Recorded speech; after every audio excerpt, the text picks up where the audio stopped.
80-100 টাকা? হ্যাঁ এত দাম বেড়ে গেছে? হ্যাঁ কে আর এত দাম বাড়ার কত? তেল আর 160 টাকা হয়ে গেলেন 200-250 টাকা। ওরে আল্লাহ, এত ভাই অনেক কিছু দাম বাড়ছে না? খামো কি ভাই কোন? হ্যাঁ, কি খামো কোন? কি খাইবেন? এত আর যদি আর কিছু খাওয়ার আছে? এত যদি এত বাজারে দাম থাকে তাহলে গরিব মানুষ না খেয়ে মরবে না? হ্যাঁ, না খাই মরবে তো এখন।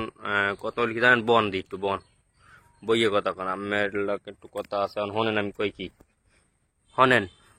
বলেন এখন কত লিখে জানেননি? বলেন। এখন কত লিখি আপনার এই যে বাজারের দাম ঠাম সবকিছু বাড়তি নাকি? হ এখন কি খাইবেন কোন দি? ইনকাম কেমন ডেলি? ভাই রোজ আনি রোজ খাই। হ্যাঁ, 500 টাকা করে 700 টাকা করে ইনকাম বদলা। 500-700 করে ইনকাম আবার বোধহয় বদলা। হ্যাঁ হ্যাঁ, চলেন কেমনে ভাই? ভাই অনেক কষ্ট হয়ে যায় বাজার যে চড়া। এখন বুঝলাম না ভাই, এখন এই যে মনে করেন সব জিনিসের দাম বাড়তি নাকি? হ্যাঁ সব জিনিসের দাম বাড়তি, এখন এই যে মনে করেন